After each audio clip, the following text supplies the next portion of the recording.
الحمد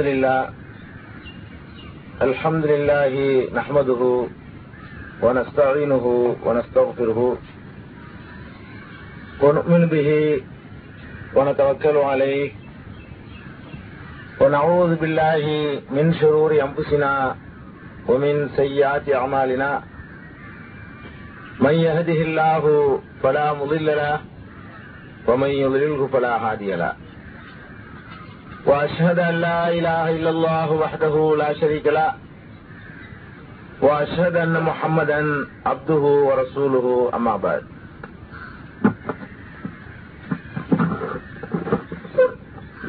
فقد قال الله تعالى في محكم تنزيله العظيم والفرقان المجيد كنتم خير أمة أخرجت للناس تأمرون بالمعروف وتنهون عن المنكر. صدق الله العظيم. கண்ணியத்திற்குரிய எல்லாம் வல்ல அல்லாஹ் ஜல்ல ஷானஹு தஆலாவின் நல்லடியார்களே,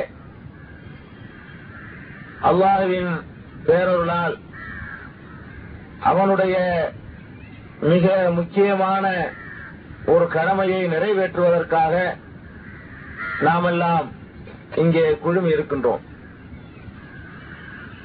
இந்த நேரத்தில் இந்த நாட்டில் சிறுபான்மையினராக வாழக்கூடிய முஸ்லிம்கள் பெரும்பான்மை மக்களால் துன்புறுத்தப்படக்கூடிய சூழ்நிலையையும், இந்த சமுதாய மக்களுடைய சொத்துக்களும் உயிர்களும் திட்டமிட்டு பறிக்கப்படக்கூடிய நிலைமையையும் நாம் அனுபவித்து வருகிறோம்.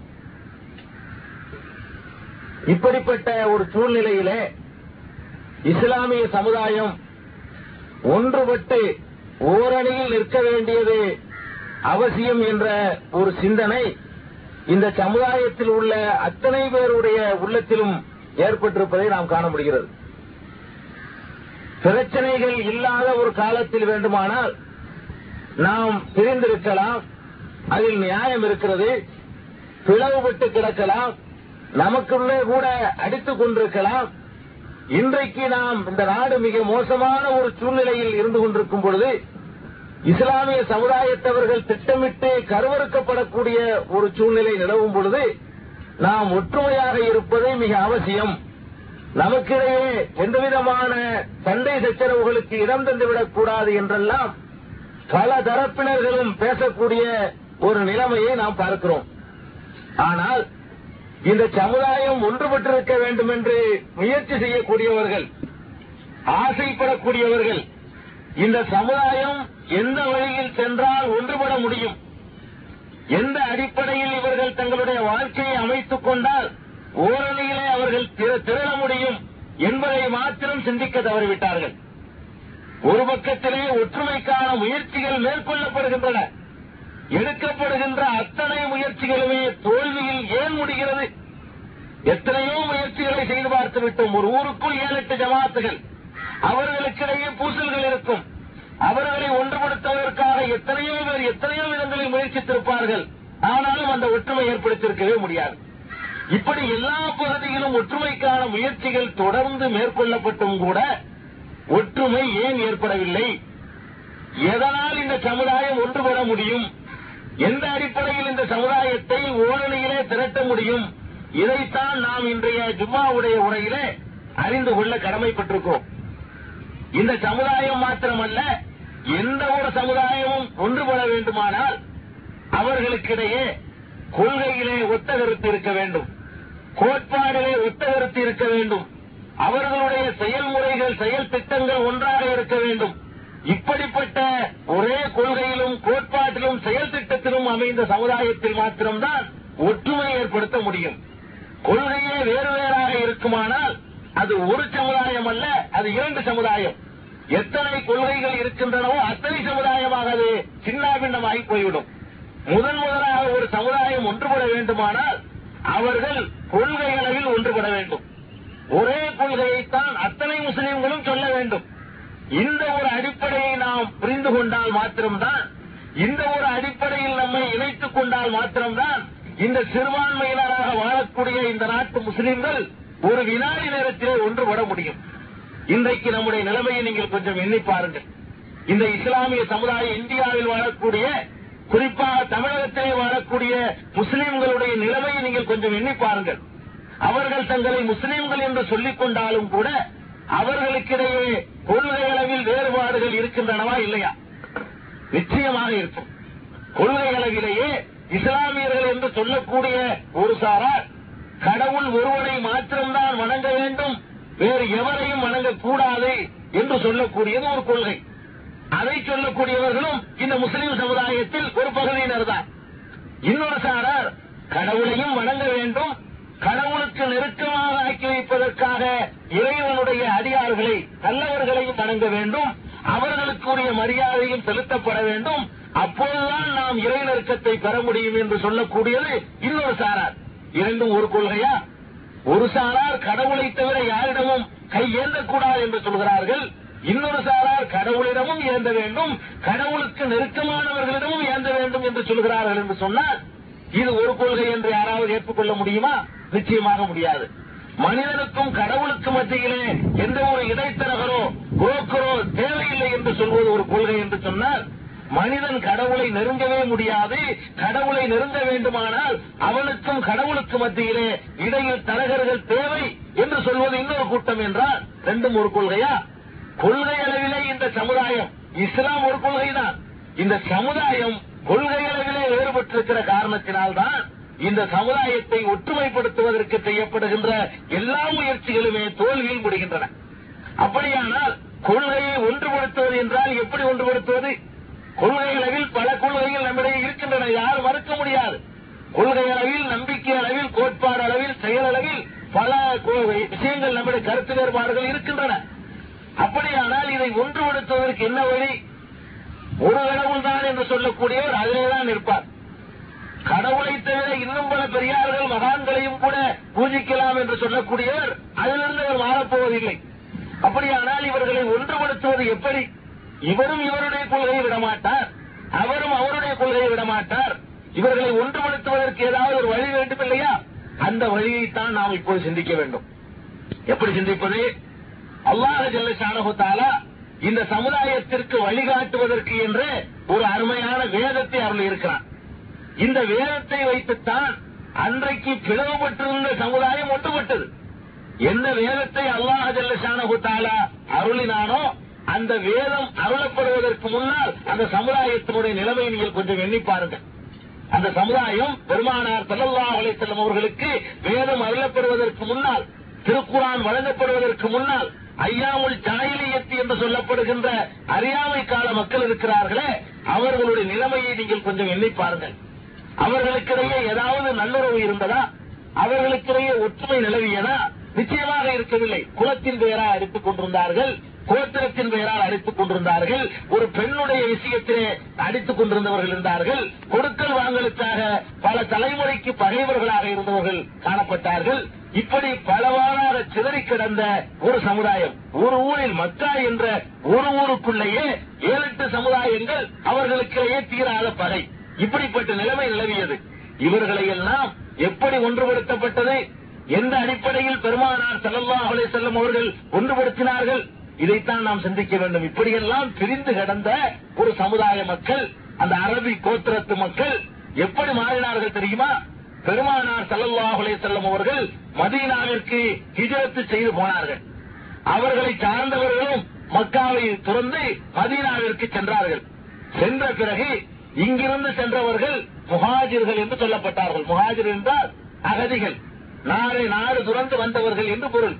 மதீனாவிலே இருந்தவர்கள் அன்சார்கள், அதாவது ஆதரவாளர்கள், உதவியாளர்கள், இவர்களை ஆதரித்தவர்கள் என்று பொருள். இந்த மக்காவிலிருந்து புறப்பட்டு போன அந்த அகதிகளுக்கு அந்த மதீனாவிலே இருப்பதற்கான இடம் இருக்கவில்லை, உண்ணுவதற்கான உணவு இருக்கவில்லை, வாழ்க்கை நடத்துவதற்கு தேவையான எந்தவித சாதனங்களும் அந்த ஊரில் இருக்கவில்லை. அவர்கள் வெளிநாட்டிலிருந்து வந்து குடியேறிய அகதிகளுடைய நிலைமைக்கு இருந்தார்கள். நபிகள் நாயகம் ஸல்லல்லாஹு அலைஹி வஸல்லம் அவர்கள் அந்த மதீனாவிலே இருக்கக்கூடிய சொந்த மதீனாவை சொந்த ஊராக கொண்ட மக்களை அழைத்து என்ன சொன்னார்கள்? ஒவ்வொரு மக்காவில் இருந்து வந்தவரையும் மதீனாவில் இருக்கக்கூடிய ஒவ்வொருவரோடு பிணைத்து, நீ இவருக்கு சகோதரர், நீ இவருக்கு சகோதரர், நீ இவருக்கு சகோதரர் என்று பெருமானார் ஸல்லல்லாஹு அலைஹி வஸல்லம் அவர்கள் மக்காவில் இருந்து வந்த ஒருவரையும் மதீனாவில் சுமாரான வசதியோடு இருக்கக்கூடிய ஒருவரையும் இணைத்து இருவரையும் ஒரு சகோதரத்துவத்திலே பிணைத்தார்கள். பிணைத்த பிறகு அவர் தன்னுடைய சொத்தில் பாதியை இவருக்கு கொடுக்கிறார், தன்னுடைய வீட்டில் பாதியை இவருக்கு கொடுக்கிறார், தன்னுடைய தொழிலிலே பாதியை இவருக்கு கொடுக்கிறார், தான் உண்ணக்கூடிய உணவிலே பாதியை இவருக்கு கொடுக்கிறார். எப்படிப்பட்ட சமுதாயம்? தன்னுடைய ஒரு 10 பைசாவிற்காக 10 பைசாவுடைய விவகாரத்திற்காக பல தலைமுறைகள் தோறும் சண்டையிட்டுக் கொண்டிருந்த ஒரு சமுதாயம் தன்னுடைய சொத்தில் பாதியை வெளியூரிலிருந்து வந்த ஒரு சகோதரனுக்கு கொடுக்க தயாராகிவிட்டது என்று சொன்னால் இது எத்தகைய ஒற்றுமை! உலக வரலாற்றில் இத்தகைய ஒற்றுமை நீங்கள் பார்த்திருக்க முடியுமா? ஒருவனுக்கு நாம் சோறு போட்டு விடலாம், ஒரு வேளை போடலாம், 2 வேளை போடலாம், ஒரு மாதத்திற்கு தங்க வைத்துக் கொள்ளலாம். நம்முடைய சொத்திலேயே உரிமை கொடுக்குவோமா? கொடுக்க மாட்டோம். ஆனால் அவர்கள் கொடுத்தார்கள். அப்படியானால் பிளவுபட்டு கிடந்த அந்த சமுதாய மக்கள் மத்தியிலே எத்தகைய ஒற்றுமை வந்தது என்று சொன்னால், தன்னுடைய சொத்தில் பாதி, சுகத்தில் பாதி, பொருளில் பாதி, உணவிலே பாதி, அணிகிற ஆடையிலே பாதி என்று எல்லாவற்றிலும் பாதியை சரிசமமாக பங்கிட்டு கொடுக்கக்கூடிய அளவிற்கு ஒரு ஒற்றுமையை ஏற்படுத்தியது எது? இந்த திருமறை குர்ஆன். எந்த திருமறை குர்ஆனை பெருமானார் ஸல்லல்லாஹு அலைஹி வஸல்லம் அவர்கள் அந்த மக்கள் உள்ளத்திலே ஆழமாக பதிய வைத்தார்களோ அந்த குர்ஆன் அவர்களை ஒன்றுபடுத்தியது. அல்லாஹ்வே ஒரு இடத்தில் மனைவிமார்களையும் கூட 2 மனைவியை வைத்திருந்தவர்கள் விவாகரத்து செய்துவிட்டு ஒரு மனைவி அவருக்கு மனமுடித்துக் கொடுத்தார்கள். பெண்கள் தட்டுப்பாடு, அப்படிப்பட்ட ஒரு நிலைமை எல்லாம் ஏற்பட்டது.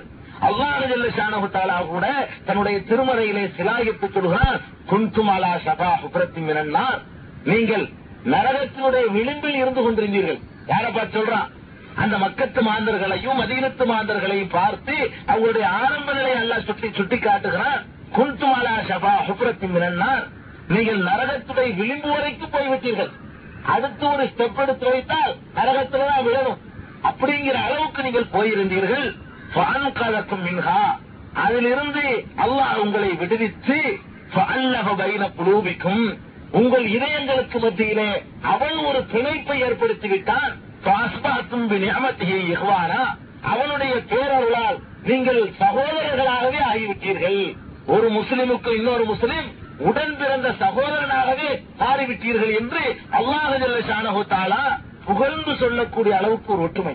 அந்த சமுதாயம் அதற்கு முன்னால் அவ்வளவு சுயநலம் பொருந்தி இருந்த ஒரு சமுதாயம், மனிதனை மனிதனாக மதிக்காத சமுதாயம், வெளியூரில் இருந்து வந்தவனை எல்லாம் அவர் பிழைக்க வந்தவர்கள் நாடோடிகள் என்று சொல்லிக் கொண்டிருந்த ஒரு சமுதாயம், வெளியூரில் இருந்து வந்தவனை தன்னுடைய உடன் பிறந்த சகோதரனாகவே பாவித்து, சகோதரனுக்கு மேலாகவே பாவித்து ஒரு ஒற்றுமையை கடைபிடித்தது என்று சொன்னால் அதற்கு மூல காரணம் என்ன? திருமறை குர்ஆன். அல்லாஹ் இப்படி கட்டளையிடுகிறான், அல்லாஹ்வுடைய ரசூல் இப்படி கட்டளையிடுகிறார்கள் என்ற அந்த மதிப்பு உள்ளத்தில் இருந்துதான் காரணம். வேறு எவன் சொன்னாலும் இதை செய்ய முடியுமா? இந்த நாட்டிலே எத்தனை அகதி பிரச்சனை இருக்கிறது, எத்தனை நாடுகளிலே அகதிகளாக வந்து குடியேறி இருக்கிறார்கள். இந்த அகதிகளை எல்லாம் ஒவ்வொரு வசதி உள்ளவர்கள் ஒருவனை தத்தெடுத்துக் கொள்ளுங்கள் என்று இந்த நாட்டை ஆளக்கூடிய செல்வாக்கு மிக்க எவன் சொன்னாலும் இந்த நாட்டிலே உள்ளவன் கட்டுப்படுவானா? யோசித்து பாருங்கள். அகதிகளாக வந்து குழுமி இருக்கக்கூடிய இந்த கூட்டத்தை காட்டி எவ்வளவு கஷ்டப்படுகிறார்கள், எவ்வளவு வறுமையில் இருக்கிறார்கள், இந்த அகதிகளை ஆளுக்கு ஒருவராக தத்தெடுங்கள் என்று சொன்னால், செல்வாக்கு மிக்கவன் தெய்வம் என்று போற்றப்படக்கூடிய ஒரு தலைவன் சொன்னாலும் கூட இவர்கள் கட்டுப்படுவார்களா? கட்டுப்பட மாட்டார்கள். ஆனால் பெருமானார் ஸல்லல்லாஹு அலைஹி வஸல்லம் அவர்கள், வெளியூரில் இருந்து வந்த பெருமானார் ஸல்லல்லாஹு அலைஹி வஸல்லம் அவர்கள் உள்ளூரை தாயகமாக கொண்ட, மதீனாவை தாயகமாக கொண்ட மக்களுக்கு உத்தரவு போடுகிறார்கள். அவர்களுக்கு தன்னுடைய சொத்து பெரிதாக தெரியவில்லை, தன்னுடைய சுகம் பெரிதாக தெரியவில்லை, தான் உண்ணக்கூடிய உணவு பெரிதாக தெரியவில்லை, இந்த கட்டளை இட்டது யார் என்பது பெரிதாக தெரிந்தது. இதை சொல்லக்கூடியது அல்லாஹ்வுடைய ரசூல் முஹம்மது ஸல்லல்லாஹு அலைஹி வஸல்லம் அவர்கள் கட்டளையிடுகிறார்கள். அல்லாஹ்வுடைய பிரதிநிதி கட்டளையிடுகிறார்கள்.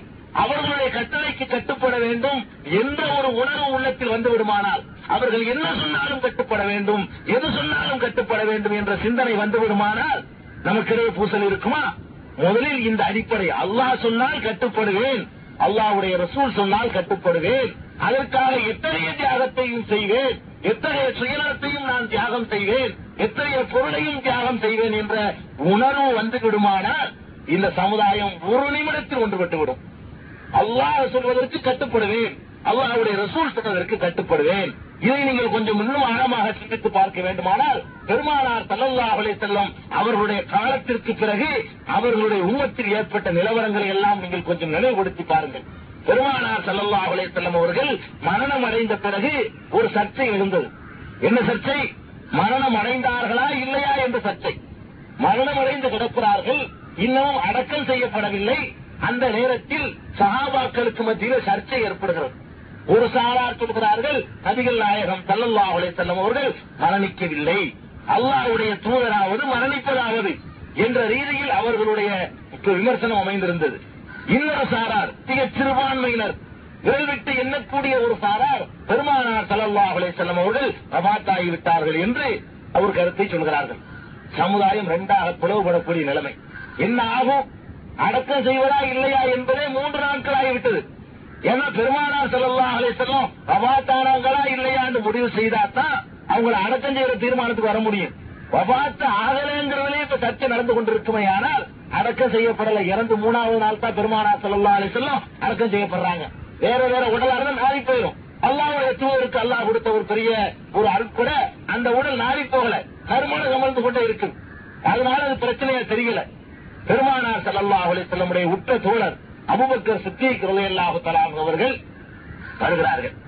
வெளியூர் பிரயாணத்தை முடித்துவிட்டு வருகிறார்கள். பெருமானார் ஸல்லல்லாஹு அலைஹி வஸல்லம் அவர்கள் இறந்த செய்தியை கேள்விப்பட்டு அந்த உடல் அருகே வந்து பெருமானார் ஸல்லல்லாஹு அலைஹி வஸல்லம் அந்த நெற்றியிலே முத்தமிட்டு விட்டு சொன்னார்கள், சிபத ஹய்யம் வ மய்யிதா, நபியே நீங்கள் வாழும் பொழுதும் மரணித்த நேரத்திலும் நறுமணம் கமழ்கிறீர்கள். முதல்ல ஷாக் அந்த மக்களுக்கு எல்லாம்.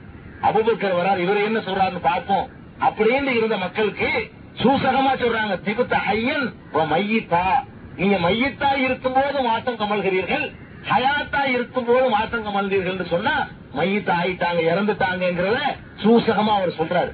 சொன்னதோடு மட்டும் இல்லாம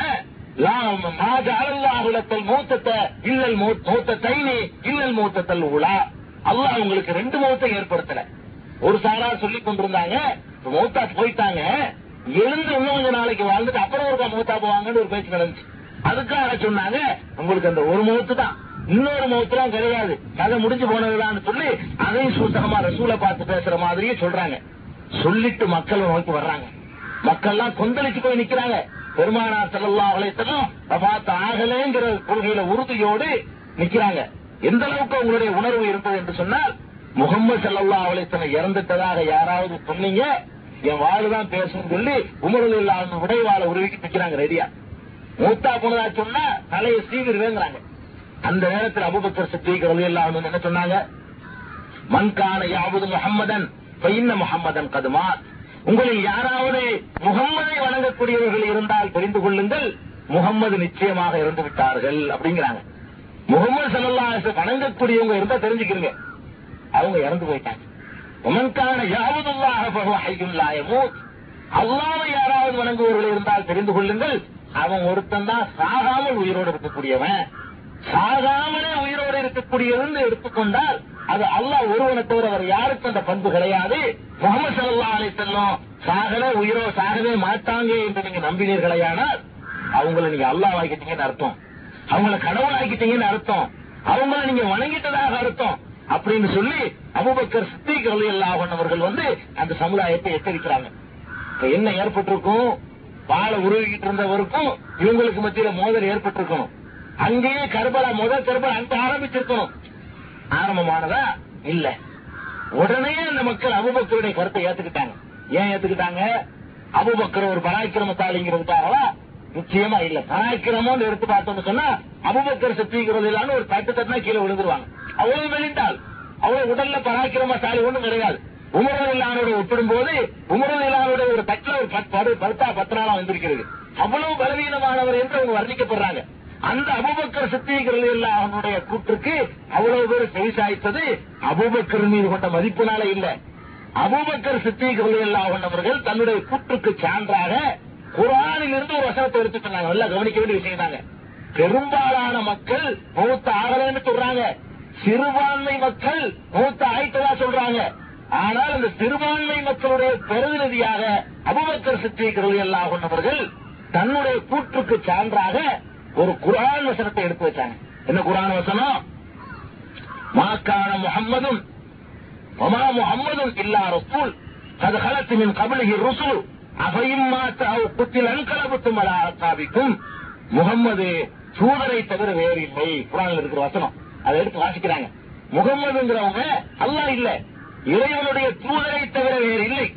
அவர்களுக்கு முன்னால் எத்தனையோ தூதர்கள் சென்று போய்விட்டார்கள். இந்த முகம்மது இறந்து விட்டால் அல்லது கொல்லப்பட்டு விட்டால் நீங்கள் வந்த வழியே திரும்பி விடுவீர்களா? அப்படி நல்லா கேட்கிறான் குர்ஆன்ல. குர்ஆன்ல கேட்கிறான், முகமது ஸல்லல்லாஹு அலைஹி வஸல்லம் மௌத்தா போயிட்டாங்கன்னு சொன்னா அல்லது கொல்லவே பட்டுட்டாங்கன்னு சொன்னா நீங்க வந்த வழியே திரும்பிடுவீங்களா? இதுக்கு என்ன அர்த்தம்? நீங்க இந்த தீனுக்கு வந்தது முகமது ஸல்லல்லாஹு அலைஹி வஸல்லம் வந்தீங்களா, எனக்காக வந்தீங்களா? நல்லா கேட்கிறான். முகமது ஸல்லல்லாஹு அலைஹி வஸல்லம் போனாங்கிறதுக்காக வேண்டி தீனை விட்டு போறதா இருந்தா என்ன அர்த்தம்? அவங்களுக்காக நீங்க வந்தீங்கன்னு அர்த்தம். முகமது ஸல்லல்லாஹு அலைஹி வஸல்லம் போன பிறகும் இந்த தீன்ல இருப்போம்னு சொன்னாதான் அல்லாஹ் எனக்கு அர்த்தம். என்ன முடிவு செஞ்சிருக்கீங்க? நல்லா கேட்கிறான். இந்த வசனத்தை எடுத்து காட்டி அபூபக்கர் சித்தீக் ரலியல்லாஹு அன்ஹு சொல்றாங்க, அப்ப இம்மாத்த இந்த முகமது இறந்து விட்டால் அல்லது கொல்லப்பட்டு விட்டால்னு குறிப்பிட்டு அல்லாஹ் சொல்றாங்க. அப்ப அவங்க இறந்துருவாங்க என்பதை இந்த வாசகம் உங்களுக்கு அறிவிக்கலையா அப்படின்னு கேட்கிறாங்க. இன்னும் உங்களுடைய கூற்றுக்கு சான்றா?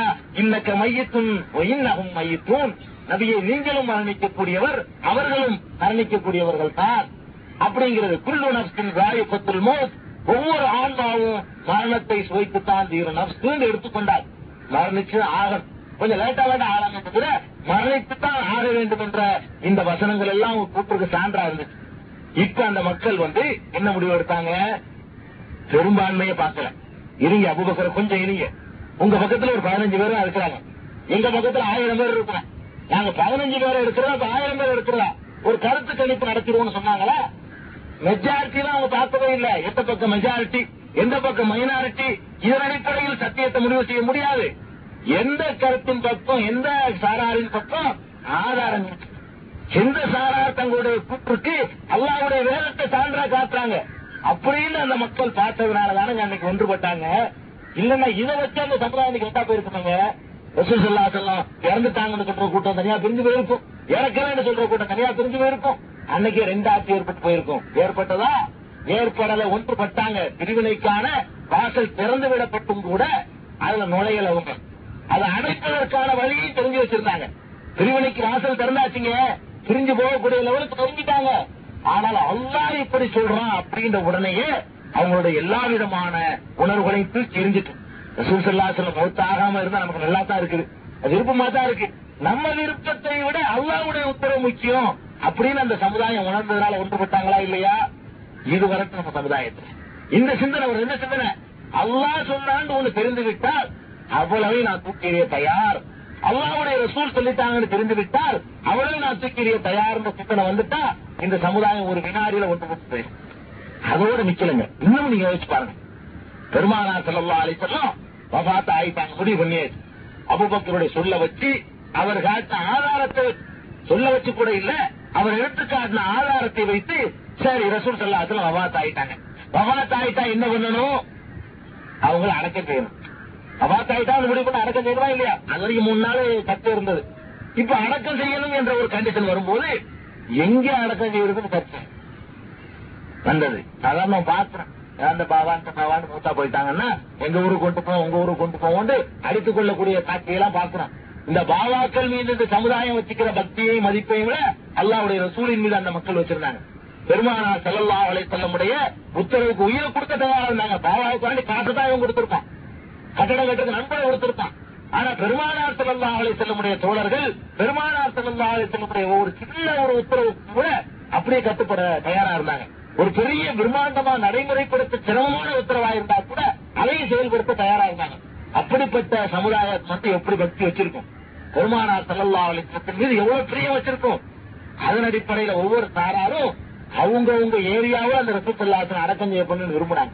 மக்காவில் உள்ளவங்க நாங்க பிறந்த ஊர், அதை அங்கேயே நாங்க கொண்டு போயிடுறோம். மதீனாவில் உள்ளவங்கள எங்க தெருவுல முதல் ரசூல் ஸல்லல்லாஹு அலைஹி வஸல்லம் வந்தாங்க, அதனால எங்க தெருவுல அடக்கம் செய்யணும். இல்ல முதல்ல குபாங்கிற இடத்துல இறங்குனாங்க, அதுக்கு பிறகுதான் மதீனாவுல நுழைஞ்சாங்க, அதனால குபாங்கிற இடத்துல நாங்க அடக்குவோம் இப்படின்னு சொல்லி ஒவ்வொரு தெருவாரும் ஒவ்வொரு தாராரும் தங்கள் பகுதியில் அந்த பெருமானார் ஸல்லல்லாஹு அலைஹி வஸல்லம் அடக்கம் செய்யப்படும் ஆசைப்பட்டாங்க. இது நியாயம், ஆசைப்பட்டு சரிதான். ஆனா ஒவ்வொருத்தரும் ஆசைப்பட்டா என்ன ஆகும்? ஒரு ஆசையாவது நிறைவேற்றிக்கலாம். அப்ப ஆளுக்கு ஒரு பக்கமா அடக்க முடியுமா? ஒரு ரசூல் ஸல்லல்லாஹு அலைஹி வஸல்லம் உடலை கொண்டு எத்தனை இடத்துல அடக்கிறது? இப்ப இதுலயே உங்களுக்கு சண்டை வந்திருக்கும். முடியாதுன்னு சொல்லி ஒரு காரணம் அடுத்தது ஒரு காரணம் சண்டை வந்திருக்கும். மக்காவாசிக்கு மதீனாவாசிக்கு சண்டை வந்திருக்கும். சண்டை தான் வந்தது. சண்டை அடிச்சுக்கிறல அவங்களுக்குள்ள பூசல் வந்துருச்சு. இதோட இந்த சமுதாயம் பிரிஞ்சு போயிருமோன்னு சொல்லி அன்னைக்கு அந்த யூத சக்திகள்லாம் அவரோட எதிர்பார்த்து அந்த நேரத்தில் அபூபக்கர் சித்திக் ரலியல்லாஹு அன்ஹு தான் அதையும் தீர்த்து வச்சாங்க. அது கூட அபூபக்கர்னால தீர்த்து வைக்கப்படல, அல்லாஹ்வுடைய ரசூலுடைய ஒரு ஹதீஸ் எடுத்து சொன்னாங்க. என்ன ஹதீஸ்? அல் அன்பியாவு இது பண்ணுவோம் ஹைசு மாத்து ரசூல் ஸல்லல்லாஹு அலைஹி வஸல்லம் சொல்ல உன் காதால நான் கேட்டிருக்கிறேன். அவங்க சொல்றாங்க வந்து ஒரு செய்தியை சொல்லி இருக்கிறாங்க. நபிமார்கள் எந்த இடத்தில் இறந்து போறாங்களோ அந்த இடத்தில் அடக்கம் செய்யப்படணும். இது ரசூல் ஸல்லல்லாஹு அலைஹி வஸல்லம் சொன்னது. அதனால அவங்க எங்க இருந்தாங்க?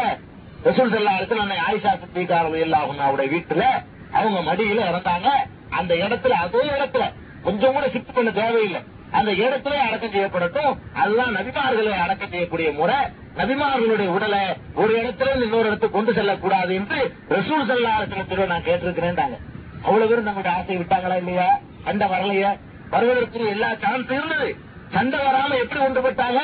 அல்லாஹ்வுடைய ரசூலுடைய கட்டளை இதுதான் சொன்னா அதை நமக்கு ஏற்க ஆகணும். அப்ப ரசூலின் மீது இப்படி மதிப்பு வரணுங்க. சும்மா மௌலிகளை மட்டும் மதிப்பு வந்தா பத்தாது, மீளாது கொண்டாடுறதுல மதிப்பு வந்தா பத்தாதுங்க. ரசூலுடைய கட்டளையை ஏற்று செயல்படுத்துறதுக்கு மதிப்பு வரணும். ரசூல் ஸல்லல்லாஹு அலைஹி வஸல்லம் ஒரு உத்தரவு போட்டாங்கன்னு சொன்னா அது நமக்கு பிடிக்காத உத்தரவா இருந்தாலும் நம்ம செயல்படுத்துவோம் அப்படிங்கிற சிந்தனை வந்துருச்சுன்னு சொன்னா அந்த சமுதாயத்தை ஒன்றுபடுத்துறது ரொம்ப லேசுங்க.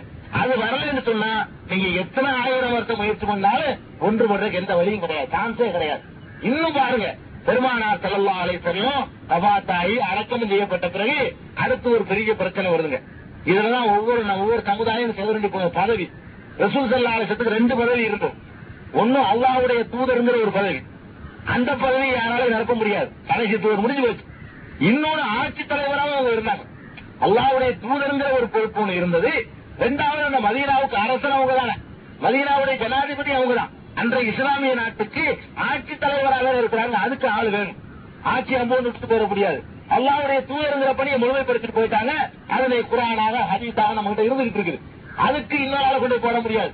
ரசூலுடைய இடத்துல யாரையும் வைக்க முடியாது. ஆனா இதுக்கு ஆள் வேணுமா இல்லையா? அல்லாஹ்வுடைய தூதர் பதவி முடிஞ்சு போயிட்டா கூட ஆட்சியாளருங்கிற ஒரு பதவி வேணும். இந்த பதவி சாதாரணமா, ஆட்சி தலைவருங்கிற பதவி சாதாரணமானதா? ஒரு சாதாரண பஞ்சாயத்து போர்டு மெம்பர் பதவிக்கு கண்டுபிடிக்கிறாங்க, பாக்குறோமா இல்லையா? பஞ்சாயத்து போர்டு உறுப்பினர் பதவிக்காக வேண்டி அண்ணன் தம்பிக்குள்ள வெட்டி கொலை செய்யக்கூடிய காட்சியை பாக்குறோம். பதவி வேறு அப்படிப்பட்டது. பதவி யாரும் லேசா விட்டுற மாட்டான். சம்பாதிக்கணுங்கிற ஆசையை விரும்பாதவங்க கூட அந்த புகழ் போது இருக்க அதுக்காக அதை விரும்புவான். அது ஒரு புகழ் இருக்கு, ஒரு பதவி மதிப்பு இருக்கு, போகும்போது எல்லாத்தையும் மரியாதை கிடைக்குது, இந்த அந்தஸ்துக்காக வேண்டியாவது விரும்புவான். அந்த பதவி அப்படிப்பட்ட ஒரு போதையான ஒரு பொருளுங்க. அது அங்க வருது. அது எப்படிப்பட்ட ஆட்சி?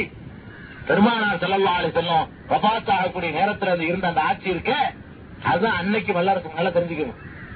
சாதாரண ஆட்சி இல்லைங்க. இலங்கை நாடு மேல குட்டி நாடு இல்ல. அன்றைக்கு பெருமானார் ஸல்லல்லாஹு அலைஹி வஸல்லமுடைய ஆட்சியை கண்டு அகில உலகத்தில் உள்ள ஆட்சியாளர்கள் பயந்தாங்க. எந்த அளவுக்கு பயந்தாங்க? ஒவ்வொரு நாட்டு ஆட்சி தலைவருக்கு இஸ்லாத்துக்கு வந்திருந்து இவங்க அழைப்பு கொடுக்கிற அளவுக்கு அவன் அடங்கி போயிருந்தான். அழைப்பு கொடுத்ததுக்காக சண்டைக்கு வந்திருக்கணும் இல்ல, பயந்துகிட்டு இருந்தான். இவங்க ஒரு பெரிய சக்தி, இவங்களோட மோதுறதுக்கே முடியாது என்று உலகத்தில் உள்ள கைசர்ல இருந்து, கிஸ்ராவில இருந்து, பாரசீக ரோமாபுரி சக்கரவர்த்திகள் எல்லாம் பயந்து போய் இருந்த அந்த ஆட்சியை பத்தி. அவ்வளவு வல்லமை மிக்கது, கட்டுப்பாடு உள்ள ஒரு தலைமை, தலைவருடைய சொல்லுக்கு அப்படி கட்டுப்படக்கூடிய தலைமை, உயிரை பணயமாக வைத்து செயல்படக்கூடிய ஒரு தலைமை. அதோட இந்த கூலிப்பட்டாளம் வச்சுக்கிட்டு இருக்கிறவன் நம்மால மோத முடியாதுன்னு அவன் முடிவு பண்ணி வச்சிருந்தான். அப்படிப்பட்ட சர்வசக்தி மிக்க ஒரு நாட்டுக்கு இன்னைக்கு அமெரிக்கா இருக்கானா இல்லையா? உலகத்தினுடைய சண்டிகரா அது மாதிரி அநியாய வழியில் இருக்கலாம். அன்றைக்கு நியாயமான வழியில அன்றைக்கு பெருமானார் ஸல்லல்லாஹு அலைஹி வஸல்லம் உருவாக்கின அந்த ஆட்சி தான் வளமிக்க ஆட்சி. வல்லரசு வச்சுக்கலாம். ஏக வல்லரசு ஒண்ணுதான் இருந்தது. அந்த வல்லரசுடைய தலைமை பதவியோட சும்மாவா? சாதாரண நாட்டுடைய தலைமை பதவி இல்லைங்க. அன்றைக்கு அந்த தலைமை பதவிக்கு எவ்வளவு பெரிய போட்டி இருக்கும் இருந்துச்சு. சஹாபாக்களாகவே இருந்தாலும் அவங்களும் மனிதர்கள் தான். அவங்கள்ட்ட சில உணர்வுகள் வராம இருக்காது. மனிதத்தன்மைக்கு அப்பாற்பட்ட மலக்குகளா யாரையும் படைக்கல, நபிமார்களே படைக்கல. அப்ப அவங்கள எந்த அளவுக்கு ஆயிடுச்சுன்னு கேட்டா, நம்ம 2ஆ பிரிச்சுக்கிறோங்கிற அளவுக்கு ஆயிடுச்சு. நாட்டைய 2ஆ பிரிச்சுக்கிறோம். மின்னா அமீரும் மின்கும் அமீருங்கிறாங்க. எங்களுக்கு ஒரு அமீர், உங்களுக்கு அமீர் ஆக்கிப்படுவோம். அப்ப எந்த அளவுக்கு முத்தி போயிருச்சுன்னு பாருங்க. அதான் மக்காவில இருந்து வந்தவங்க முஹாஜிர்கள் சொல்றாங்க, ரசூல் ஸல்லல்லாஹு அலைஹி வஸல்லம் வந்து ஆரம்பத்துல நாங்க பக்கபலமா இருந்தது நாங்க தான், அவங்களுக்கு உறுதுணையா நின்றது நாங்க தான், அவங்க ஆரம்பத்துல ஏற்றுக்கொள்வதன் மூலமா அடி உதைக்கு ஆளானது நாங்க தான். நீங்க ஏத்துக்கிறது அப்படிப்பட்ட நிலைமையெல்லாம் இல்ல. நாங்க வீட்டை விட்டு இறக்கப்பட்டோம், சொத்து தியாகம் பண்ணோம், சொத்து தியாகம் பண்ணோம், பல உயிர்களை பலி கொடுத்தோம். இந்த ரசூலுக்கு 13 வருஷ காலம் பல வகையில உறுதுணையா நின்றது, இஸ்லாமிய வளர்ச்சிக்கு பாடுபட்டது நாங்க தான் அதிக பங்காற்றி இருக்கிறோம். அதனால மதீனாவாசிகளுக்கு மக்காவாசிகளுக்கு தான் அந்த பதவி வரணும்னு அவங்க ஆசைப்படுறாங்க. மதீனாவாசிகள் சொல்றாங்க, நீ எந்த ஊர்ல நீங்க ஆரம்பிச்சு அங்க இருந்து விரட்டப்பட்டுட்டீங்க, உங்களுக்கு எதுவுமே இருக்கல, சொத்து இல்ல, சுகம் இல்ல, வீடு இல்ல, வாசல் இல்ல, நாங்க ஒரு ஆதரிச்சு உங்களுக்கு ஒரு இந்த களம் அமைச்சு தரலன்னு சொன்னா இப்படி ஒரு ஆட்சி சாம்ராஜ்யம் உருவாகி இருக்குமா? இப்படிப்பட்ட சக்தி மிக்க ஒரு ஆட்சியை உருவாக்கி இருக்க முடியுமா? இதுக்கு நாங்க தானே காரணம். அதனால மதீனாவை சேர்ந்த வெளியூர்ல வந்து நம்ம ஊர்ல வெளியூர்காரன் வந்து ஒரு பதவி கேட்டா கொடுப்போமா? எத்தனையோ ஊர்ல பாக்குறோம். நீங்க தஞ்சை ஜில்லாவுல நீங்க இருக்கனால உங்களுக்கு சொல்றேன். தஞ்சை ஜில்லாவுல வெளியூருக்காரன் ஜமாத்துல இருந்து கேட்க மாட்டாங்க, மெம்பரா கூட. வெளியூர்ல இருந்து வந்து தனி கடித புத்தகம் வச்சிருப்பாங்க, அது தனி நோட்டு. அவனுடைய நிக்காக போக்குவரத்து அதுல பதிவு செய்வாங்க. ஊருடைய அதிகாரப்பூர்வமான தஸ்தாவேஜில பதிவு செய்யாத ஊர்கள் எல்லாம் இந்த தஞ்சை ஜில்லாவில் நிறைய இருக்கு. ஒரு சாதாரண உறுப்பினர் பதவி கூட நம்ம கொடுக்க மாட்டோம் நிலைமை. வெளியூர்ல இருந்து ஒருத்தன் வந்துட்டான்னு சொன்னா 50 வருஷமா இருக்கட்டுமே, 100 வருஷமா இருக்கட்டுமே, அவனுக்கு எப்ப அங்கீகாரம் கிடைக்கும்னு சொன்னா அந்த அளவுக்கு இன்னும் பொருளாதாரத்துல அவங்களுக்கு ஈக்குவல் அளவுக்கு ஒருத்தன் வளர்ந்துட்டான்னு சொன்னா அவனை மாத்திரம் அப்படி சம்பந்தம் பண்ணும்போது சேர்த்துக்கிறாங்களே தவிர பொதுவா சேர்க்கறது இல்ல. அப்ப வெளியூருக்காரன நம்முடைய ஊர்ல வந்து ஒரு மெம்பரா சேர்க்கறதுக்கு தயங்கக்கூடிய நிலைமை தான் மனித நிலைமைங்க. மனுஷனுடைய பலவீனம் அதுதான். அப்ப அந்த மதீனாவாசிகள் வந்து இந்த வெளியூர்ல இருந்து வந்தவங்க அல்லாஹ்வுடைய ரசூலை ஏத்துக்கிட்டாங்க, அது வேற விஷயம். அல்லாஹ்வுடைய ரசூலுங்கிறதுக்காக ஏத்துக்கிட்டாங்க வெளியூர்காரங்க தான்.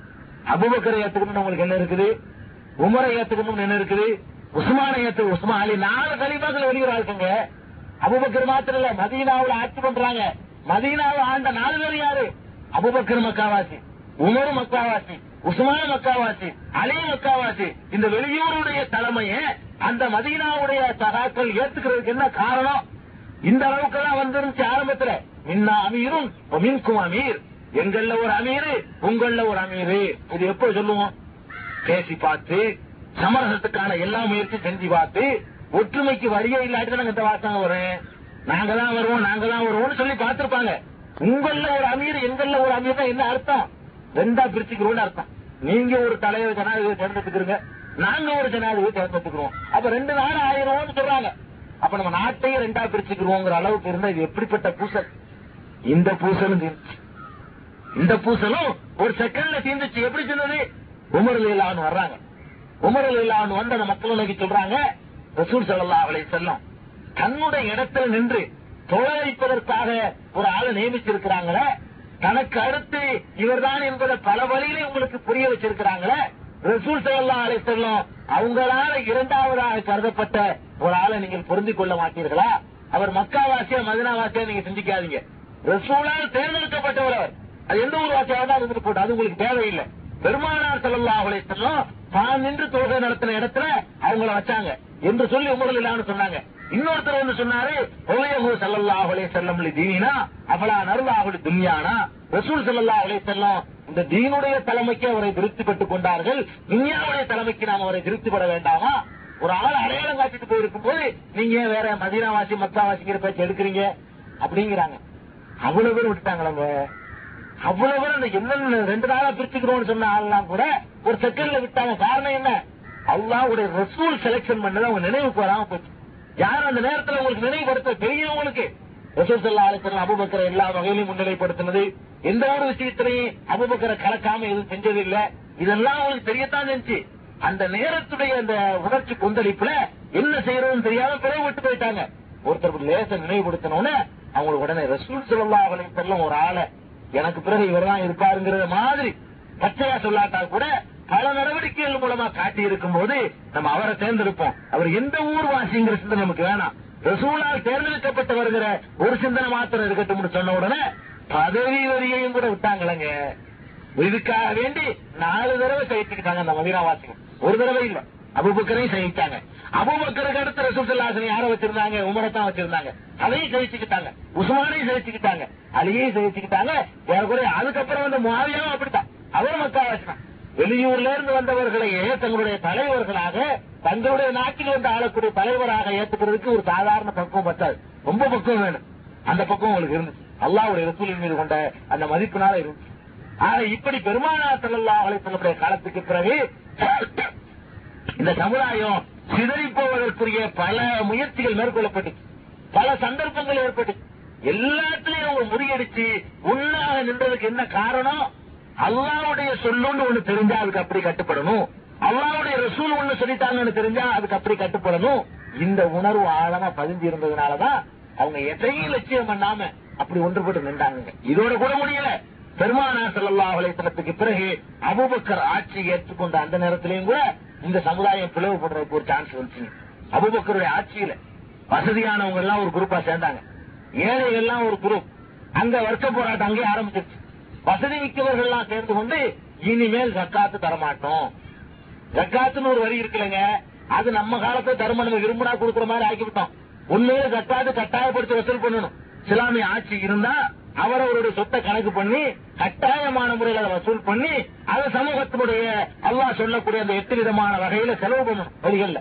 அப்படிப்பட்ட ஒரு வரி இந்த ஜக்காத்து என்பது அரசாங்கமே வசூல் பண்ணுதுன்னு சொல்லும் பொழுது அவங்களால ஜீரணிக்க முடியல. ரசூல் ஸல்லல்லாஹு அலைஹி வஸல்லம் இருந்த வரைக்கும் கொடுத்தாங்க. பணம் வந்து அப்படிப்பட்ட ஒரு மோசமான ஒரு போதை பொருள். பணம் இருக்கு, எல்லாத்தையும் விட்டுருவான். பணம் வரும்போது மாத்திரம் உசுர கொடுக்க தயாரா இருப்பான், ஒரு நேரத்துல பணத்தை மட்டும் கொடுக்க மாட்டான். இது மனுஷனுடைய இயல்பு. காசை செலவழிக்கிறதுக்கு வந்து அவ்வளவுக்கு கஷ்டப்படக்கூடியது மனுஷனுடைய பெரும்பாலான இயல்பு. இப்ப ஜக்காத்துங்கிறது ரசூல் ஸல்லல்லாஹு அலைஹி வஸல்லம் பாடம் படித்த சஹாபாக்கள் தான் வசதி உள்ளவங்கள்ல கொஞ்சம் பேர் சேர்ந்து கொண்டு ஜக்காத்து தரமாட்டோம், அதுக்கு ஒரு நியாயம் கற்பிச்சுக்கிட்டாங்க. தரமாட்டோம்டா, எதுக்கு தரமாட்டோம்? ரசூல் ஸல்லல்லாஹு அலைஹி வஸல்லம் காலத்துல வறுமை ரொம்ப தாண்டவமா இருந்துச்சு, ரொம்ப கஷ்டப்பட்டாங்க. அந்த நேரத்துல ஒரு தற்காலிகமான ஒரு ஏற்பாடு தான் இது. ஜக்காத்துங்கிற நிரந்தரமானது கியாமத் நாள் வரைக்கும் உள்ளது இல்ல, அது தற்காலிகமான ஏற்பாடு தான். ரசூல் ஸல்லல்லாஹு அலைஹி வஸல்லம் காலத்துல இருந்த வறுமை இப்ப இல்ல. நம்ம கிட்ட ஆட்சி இருக்கு, செல்வம் இருக்கு, பல போர்க்களங்களை சந்திச்சு கனிமத்து பொருள் இருக்குது, ஒண்ணு நம்ம யாரும் கஷ்டப்படல. இப்ப தேவையில்லை, அதனால தரமாட்டோம்டாங்க. என்ன ஆயிருக்கும்? உமரில் இல்லாம போன்றவர்கள் எல்லாம் கூட இதை நியாயம் காண ஆரம்பிச்சாங்க. சரிதான், விட்டுருங்க, இதுக்காக ஒரு பிரச்சனை ஆக்க வேணாம், சமுதாயத்துல 2 கிலோ வந்துட வேணாம், கொஞ்சம் விட்டு கொடுத்துரு. நம்ம சொல்றாங்களா இல்லையா? சட்டம் இன்னதான் தெரிஞ்ச பிறகு கூட நம்ம சிலவர் சொல்லுவாங்க, நீங்க சொல்றதெல்லாம் சரிதாங்க, கரெக்ட் தான், ஆனாலும் பிரச்சனை வருதுல, விட்டுருங்களேன், தெரிஞ்சு போய் சொல்றீங்க, நாளைக்கு சொன்னாங்க என்ன, இதை சொன்னதுனால பிரச்சனை வருது அப்படின்னு ஒத்துக்கிட்ட பிறகு கூட இதுக்கு சால்ஜாப் சொல்லக்கூடியவர்களை பாக்குறோம். கரெக்ட் தாங்க, குரான்ல உள்ளதாங்க எடுத்துக்கிறேன், அதனால சமுதாயம் பிளவு விடுறா இல்லையா அப்படின்னு காரணம் காட்டாங்களா இல்லையா? அதுக்கு பாருங்க எங்க பதில. உமர் அந்த மாதிரி ஆளுக்கு கூட சொன்னாங்க. அபூபக்கர் சித்திக்கிறதுல சொன்னாங்க தெரியுமா? லவ் காத்திலன்னஹும் வலவ் வஹ்தி, நான் ஒரே ஆள் மட்டும் தனிச்சிருந்தாலும் அவங்களுக்கு எதிராக போர் தொடுப்பேன். நீ ஒருத்தர் விளையாட்டாலும் சரிதான், இது ஹக்கு சட்டம் இன்னதுதான் தெரிஞ்ச பிறகு அதை சொல்றதுனால விவகாரம் ஏற்படும் சொன்னா அந்த விவகாரத்தை சந்திக்க நான் தயார். சட்டம் இன்னதான்னு சொல்லிட்டு விவகாரத்தை சந்திக்கணுங்க. விவகாரத்தை தவிர்க்கிறதுக்காக வேண்டி சட்டத்தை சொல்லாம இருக்கக்கூடாது. இவ்வாறு நிலவு அப்படித்தானே வருது, எல்லாரும் கொஞ்சம் விட்டு கொடுங்கிறாங்க. அது பணக்காரங்களோட மோதுறது பெரிய விஷயம் இல்லையா? சாதாரண ஏழைப்பாளையில மோதுறதுனா கொஞ்சம் சாதாரண விஷயமா இருக்கு. பணம் உள்ளவங்களோட மோதுறது ஒரு பணக்காரரு 100 ஏழைக்கு சமம். இந்த 100 ஏழை காசு கொடுத்து வாங்கிட முடியும். அப்ப அந்த பணக்கார சக்திகளோட மோதுறது கொஞ்சம் யோசிப்பாங்க, ஆட்சியாளர்களை யோசிப்பாங்க. பெரிய பணம் எல்லாம் சேர்ந்து ஏழைகளுக்கு தான் நீங்க பாத்துருக்கீங்க. லாரி ஓனர்னு சொல்லி பணக்காரங்க தான் எல்லாரும் லாரி வச்சுக்கிறவங்க, அவங்க எல்லாம் ஸ்ட்ரைக் பண்ண நாளை ஸ்டெப்பிச்சு போச்சு. ஒரு சாதாரண ஒரு சின்ன ஒரு மோதல் பெரிய அளவுல பணம் வச்சுக்கிற தொழிற்சாலைகள் போனாயிட்டு மூடிட்டான்னு சொன்னா அத்தனை தொழிலாளி வெளியில நிக்கணும். அப்ப தொழிலாளி ஸ்ட்ரைக் பண்றதை விட பணம் வச்சுக்கிறவங்களுடைய ஸ்ட்ரைக் பண்ண நாலு ஸ்டெப்பிச்சு பண்றதில்ல அவங்க யாருமே. அந்த அளவுக்கு சக்தி வைக்கிறது பணம். அந்த பணக்காரங்களை எடுத்து சொல்றாங்க, லவ் காத்திலன்னஹும் வலவ் வஹ்தி, நான் ஒரு ஆளா இருந்தாலும் சரியா எடுத்து போரிடுவேன். ஒட்டகத்தை கட்டக்கூடிய ஒரு கயிறு அந்த அளவுக்கு ஜக்காத்து தர மறுத்தார்களே, ஆனால் அதுக்கும் நான் போர் செய்வேன். உளவு மனவோனி காலம் லவ் காத்திலன்னஹும் வலவ் வஹ்தி. ஒட்டகம் கட்டுற கயிறுக்கு என்ன மதிப்பு இருக்கும்? நம்ம காலத்தில் உள்ள கயிறு மதிப்பீடு பார்த்தா 5 ரூபா இருக்கு, நல்ல கயிறு. ஒட்டகத்தை கட்ட ஸ்ட்ராங்கான கயிறு. இந்த அளவுக்கு உள்ள ஒரு நிதியை தர மறுத்தாலும் கூட, ஜக்காத்து வரியை தர மறுத்தாலும் கூட நான் போர் செய்ய சண்டை செய்வேங்கிறாங்க. அப்ப இது என்னாச்சு? சமுதாயத்தை 2ஆ பிரிஞ்சு போயிருக்கணும். அந்த நேரத்துல 2ஆ பிரிஞ்சிருக்கணுமா இல்லையா? மக்களையும் அவங்க ஆதரவு திரட்டுறாங்க. செல்வந்தர்கள் மட்டும் தனிச்சு நிக்கல, இது இப்ப தேவையா? அங்க யாரா கஷ்டப்படுறோமா? ரசூல் ஸல்லல்லாஹு அலைஹி வஸல்லம் காலத்துல ஒரு ஆடைக்கு மறு ஆடை இல்லாத நிலைமை இருந்துச்சு. ஒரு வேளைக்கு ஒரு பேரிட்டம் எடுத்து சாப்பிடக்கூடிய நிலைமையெல்லாம் இருந்துச்சு. இன்றைக்கு நம்ம அப்படியா இருக்கிறோம்? இதெல்லாம் தேவைதானான்ற பிரச்சாரத்தை முடிக்கி விட்டு மக்கள் ஆதரவை திரட்டுறாங்க. ஜக்காத்து ஒரு தற்காலிகமான திட்டம், அது நிரந்தரமானது இல்லைன்னு சொல்லி. அப்ப உமர் அபூபக்கர் சித்திக் ரலியல்லாஹு என்ன சொன்னாங்க? ஒரு ஆயத்தை தான் எடுத்து காட்டினாங்க. திருக்குர்ஆன்ல அல்லாஹ் அகீமுஸ் ஸலா வ ஆத்து ஸகாத்ங்கறான். தொழுகையை நிலைநாட்டுங்கள், ஜக்காத்தை கொடுத்து வாருங்கள். தொழுகை நிலைநாட்டுவது என்பது எப்படி கியாம நாள் வரைக்கும் உள்ள கட்டளையோ அது தற்காலிகம் சொல்ல முடியாதோ, அதே மாதிரி ஜக்காத்தை கொடுங்கள் என்பதும் அதனுடைய தொடர்ல தான் வருது. கியாம நாள் வரைக்கும் அதுவும் நிலைபெறணும். ஜக்காத்தையும் தொழுகையும் வித்தியாசமாக விளங்கிக் கொள்வார்களே ஆனால் அவர்கள் நான் சும்மா விட போறதில்லைன்னு சொல்லி ஆதாரங்களை எடுத்து வச்சு சட்டப்படி தந்துதான் ஆகணுங்கிற புரிய வச்ச பிறகு அந்த சமுதாயம் அடங்கி போச்சு. சண்டை நடக்கல. சண்டை நடந்தாலும் சந்திக்க தயாரா இருந்தாங்க, தனி விஷயம். சண்டை நடந்தாலும் கூட சத்தியத்தை சொல்லிட்டு சந்திக்க தயாரா இருந்தாங்க. இந்த விளக்கம் கொடுத்த பிறகு இவங்களுடைய பொய் பிரச்சாரம் எடுபடாம போனுச்சு. போர் நடக்கல, பணக்காரர்களுக்கு எதிராக நடக்கல. ஜக்காத்தை கொடுக்க ஆரம்பிச்சுட்டாங்க. அபூபக்கருடைய உறுதியை பார்த்துட்டு இவர் விட மாட்டாரு, கொடுத்துதான் ஆகணும். அப்ப அங்க பிளவுபடுற நிலைமை வந்துட்டா இல்லையா? அதே மாதிரி எடுத்துக்கிறோங்க. அதே அபூபக்கர் சித்திக்குடைய ஆட்சி காலத்துலதான் ரசூல் ஸல்லல்லாஹு அலைஹி வஸல்லமுடைய சொத்துக்கள் செலவு இருந்துச்சுங்க. சொத்துனா இந்த சில தோட்டம் ஒண்ணு இருந்தது.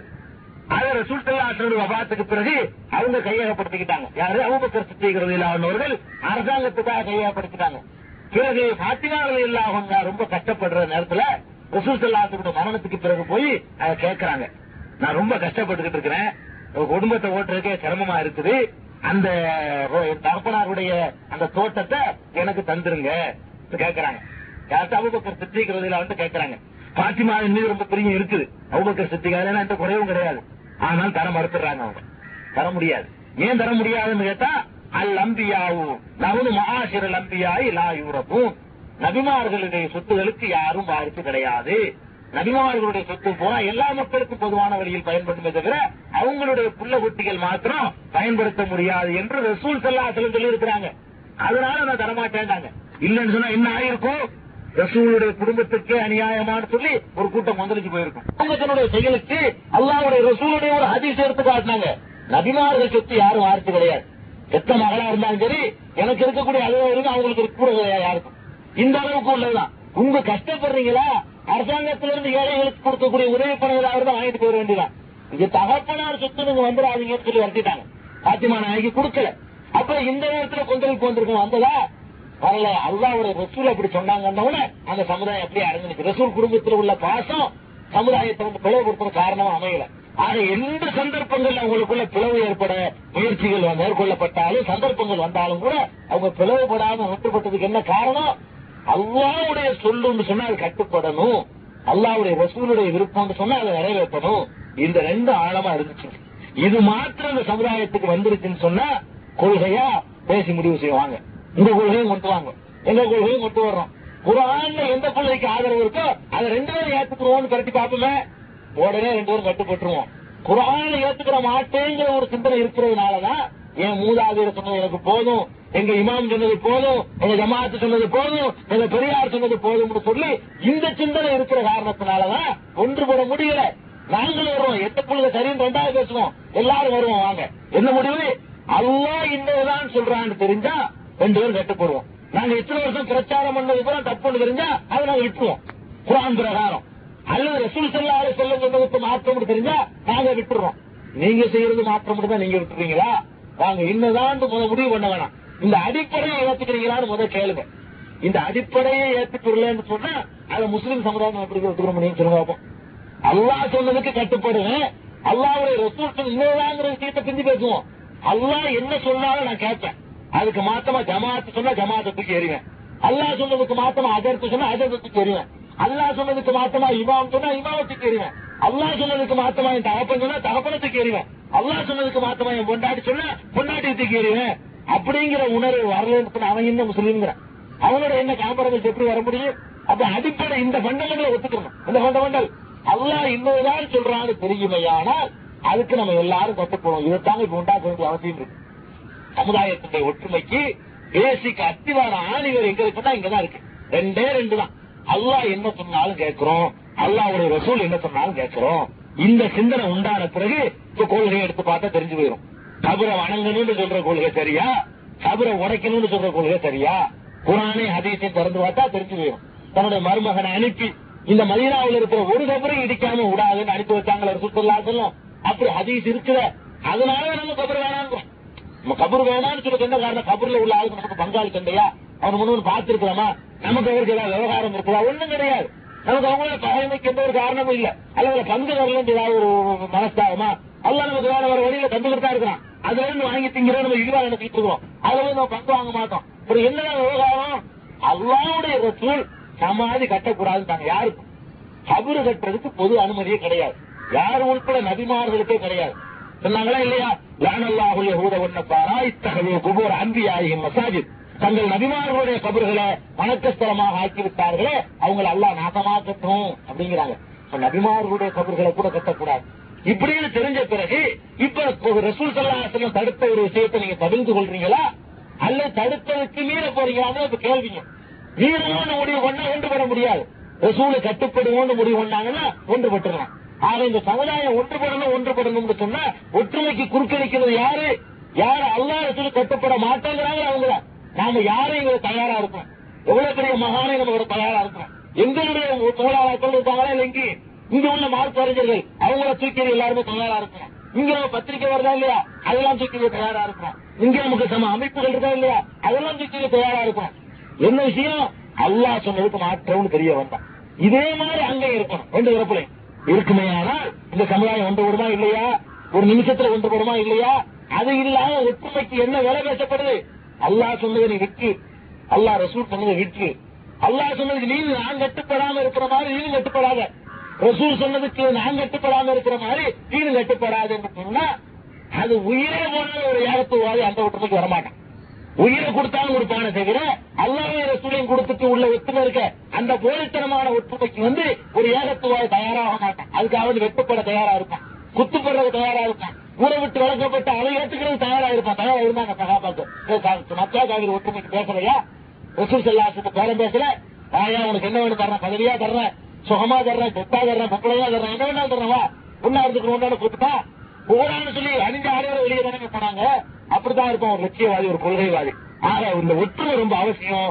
ஒற்றுமைக்கு வழி ரெண்டு தான். ஒன்னு பெருமானார் ஸல்லல்லாஹு அலைஹி வஸல்லம் அதை கடைசி அஜில சொல்லிட்டு போயிட்டாங்க, பரத்துக்கும் அம்மையினி உங்கள்ட்ட ரெண்டு விஷயத்தை நான் விட்டுட்டு போறேன். லந்தவில்லு மாத்தமத்தும் பிஹிமா, அந்த ரெண்டையும் நீங்கள் பலமாக பிடித்துக் கொண்டால் வழி தவறவே மாட்டீர்கள். ரெண்டு என்ன? ஒன்னு கிதாபுல்லாஹ் ஒரு சுன்னத்தி, அல்லாஹ்வுடைய வேதம், என்னுடைய சுன்னத், என்னுடைய வழிகாட்டு, என்னுடைய வழிகாட்டுதலும் அல்லாஹ்வுடைய வேதம். இந்த ரெண்டையும் பிடிச்சுக்கிட்டாதான் நீங்க வழி தவற மாட்டேங்க. அதை பிடிக்கும் வாங்க, இதான் நம்ம கூப்பிடுறோங்க. இது எதுக்கு சொல்றேன்னா, மாற்று கருத்துடையவர்கள் வந்திருப்பாங்க. நம்ம என்ன சொல்றோம்? நம்ம சொல்லக்கூடிய ரெண்டே விஷயம் தான். குர்ஆன்ல என்ன சொல்லி அவ்வளவுக்கும் கட்டுப்படணும்னு நாங்க சொல்றோம்.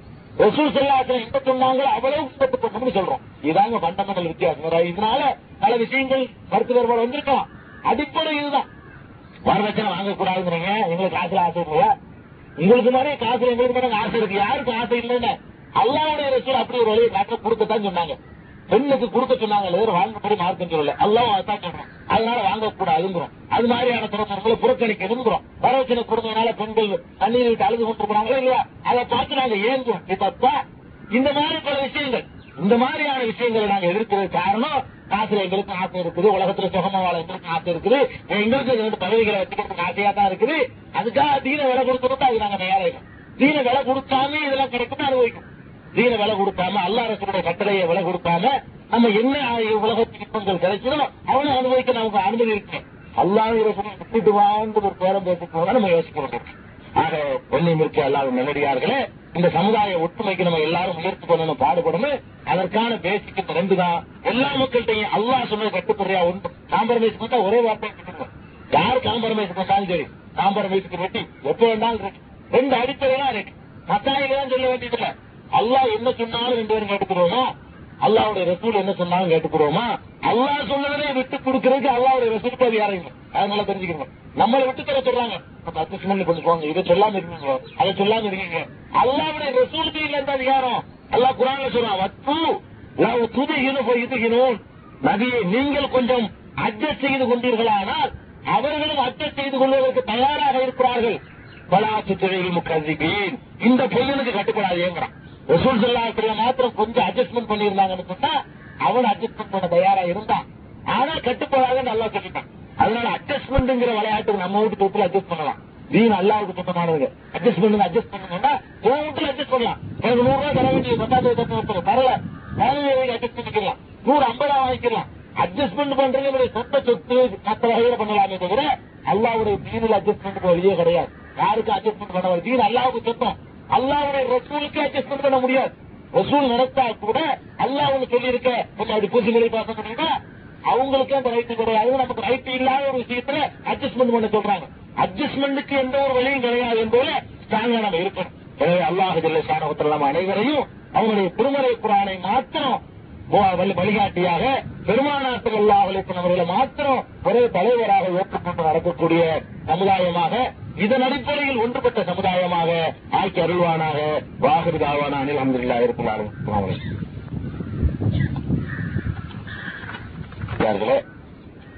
இந்த குர்ஆனையும் ஹதீஸையும், அதாவது திருமறை குர்ஆனையும் பெருமானார் ஸல்லல்லாஹு அலைஹி வஸல்லம் சொல் செயல் அங்கீகாரம் ஆகியவற்றை மாத்திரம் அடிப்படையாக கொண்டு மக்கள் நடக்க வேண்டும்.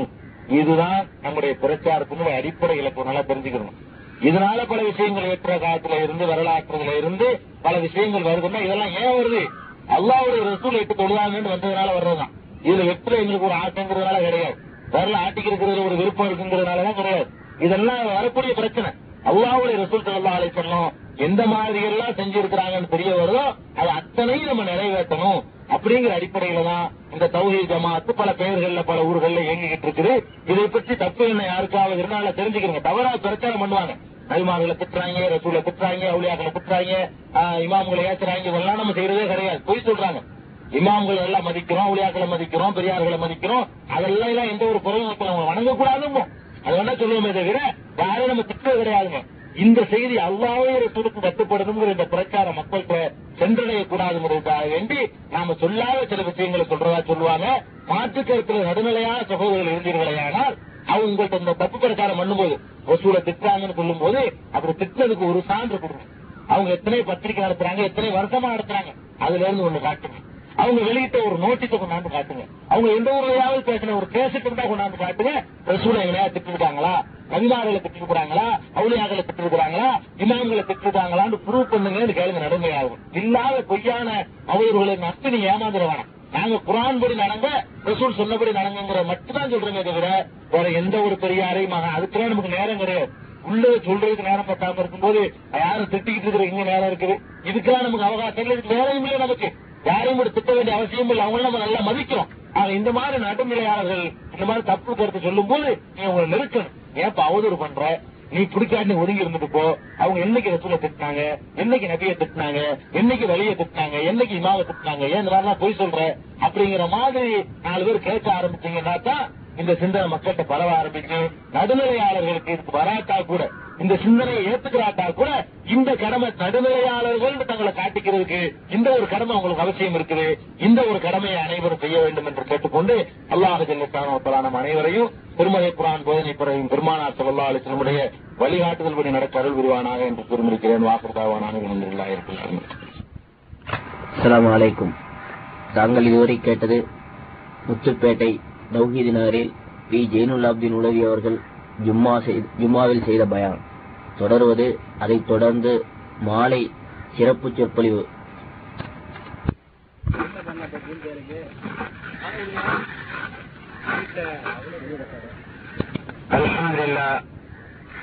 அல்ஹம்துலில்லாஹி நஹ்மதுஹு வ நஸ்தஈனுஹு வ நஸ்தக்ஃபிருஹு வ நு'மினு பிஹி வ நதவக்கலு அலைஹி ونعوذ بالله من شرور أنفسنا ومن سيئات أعمالنا من يهده الله فلا مضل له ومن يضلل فلا هادي له وأشهد أن لا إله إلا الله وحده لا شريك له وأشهد أن محمدا عبده ورسوله أما بعد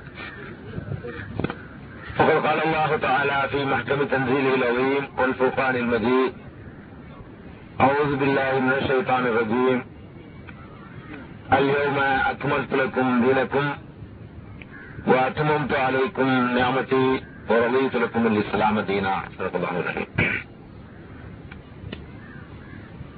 கண்ணியத்திற்குரிய எல்லாம் வல்ல அல்லாஹ் ஜல்ல ஷானஹு தஆலாவின் நல்லடியார்களே, அல்லாஹ்வுடைய பேரருளால் அவனுடைய மார்க்கத்தை அதன் தூய்மையான வடிவில் அறிந்து கொள்ள வேண்டும் என்பதற்காக நாம் எல்லாம் இங்கே குழுமி இருக்கின்றோம்.